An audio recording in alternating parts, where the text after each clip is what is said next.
Et donc, c'est Giulia Aversa qui a travaillé avec Gianluigi Freda, qui est enseignant à l'Université de Naples, et l'équipe de chez nous, donc Iris Elgan et Maria Antonia Pescandolo, qui ont travaillé sur cette analyse de comment faire pour transformer une ville sauvage qui ressemble énormément à Marseille.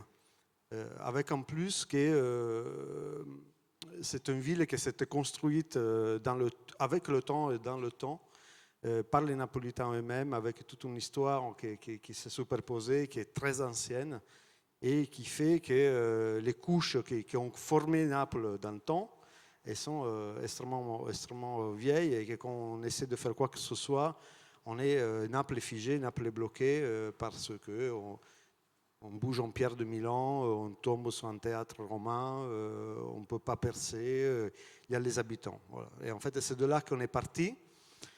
Giulia va vous présenter un petit peu l'analyse, en fait, et pas du site, l'histoire du site pour vous expliquer, mais en fait, elle va vous expliquer aussi qui était près des habitants, l'un par un, qui a frappé à chaque porte, pour essayer de comprendre ce Pizzo Falcone qui va vous raconter, comment il est né, pourquoi il est comme ça et à quoi il ressemble aujourd'hui, et comment on fait pour intervenir dans une ville où un projet n'est pas possible. Et c'est ça la différence qu'on a vue ici par rapport à ce qui va être fait ici, et peut-être ce qu'il ferait à Guise après pour Athènes, c'est qu'à Naples, on ne fait pas de projet d'architecture, on atterrit dans la ville, on dit là on va faire un nouveau projet, ça va être très beau. Ça peut se faire, mais ça ne va pas changer forcément, ça ne va pas transformer la ville. Et la question que m'a posée Mathieu, quand on a dit est-ce que tu veux venir à présenter Naples ici, il dit comment on fait pour trouver quelque chose pour transformer la ville et lui donner, récupérer ces quartiers qui n'ont pas la vue à la mer, qui n'ont plus la vue à la mer, qui sont délabrés, qui sont abandonnés et qu'il faut qu'on fasse quelque chose. Quels sont les objectifs de la ville à venir et donc quels sont les objectifs de la ville du futur, du temps futur, et en quoi la ville à venir peut prendre racine dans la ville historique, donc du temps passé. Tous avec un projet sur un lieu qui est toujours, donc du temps présent, abandonné ou oublié. Le lieu que nous avons choisi, c'est Pizzo Falcone, qui est un quartier de Naples au sud de la ville. C'est un peu un lieu qui exalte toutes les caractéristiques de la ville de Naples. Parce que c'est une topographie naturelle où est la nature qui accueille une pièce de ville et pas le contraire. Parce que c'est la Méditerranée, il y a un fort rapport avec la mer, parce que c'est stratifié. Et ici, la stratification de Naples, c'est plus visible que dans d'autres lieux de la ville. Quand la ville est née, puis s'est élevée, elle commence à s'approprier de sa même. Et donc, il y a les logements populaires sur les vestiges d'un théâtre romain dans le centre historique. Alors, Pizzo Falcone, on a parlé déjà tout à l'heure en fait des sous-strates, des substrates et des stratifications des époques qui se sont mis une sur l'autre. Et Pizzo Falcone est un petit peu l'exemple un peu flagrant de l'appétit de la nature qui est en dessous, de l'escalier romain, avec jusqu'à la palissade du chantier éternel de l'ascenseur qui dure depuis 20 ans et qui ferme la vue à la mer. Donc on est là-haut, on pourrait voir la mer.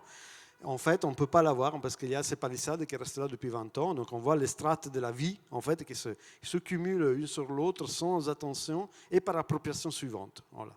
Donc nous, on s'est dit qu'un projet à Naples n'est pas possible. Un projet d'architecte, il ne ferait pas sa vie. Les habitants qui ont été interviewés, on lui a dit qu'est-ce que vous voudrez, qu'est-ce que vous faudrait faire pour vous. Eh bien, nous donner un peu plus d'espace. Là, regarde, on ne peut pas se garer. Regarde, on ne sait pas où mettre nos affaires. On dit, on vous donnerait votre espace en plus. Vous en ferez quoi? Qui paye? Ça, c'est la première question. Parce qu'en fait, à Naples, c'est ça, en fait. C'est un problème économique, fondamentalement. Qui paye pour donner qu'est-ce que vous me demandez on n'offre rien à Naples. À Naples, un cadeau, c'est pas un cadeau, il y a quelque chose derrière, en fait. C'est pas possible qu'on offre des choses. Donc, en fait, si tu dis, qu'est-ce que tu veux? Pourquoi, Julia, tu viens me demander pourquoi tu me veux offrir ça? Qu'est-ce que tu veux en échange? En fait, en réalité, c'est pas possible de parler aux gens de Naples de cette manière-là. Donc on ne lui offre rien, ils doivent se le gagner, ils doivent le conquérir eux-mêmes.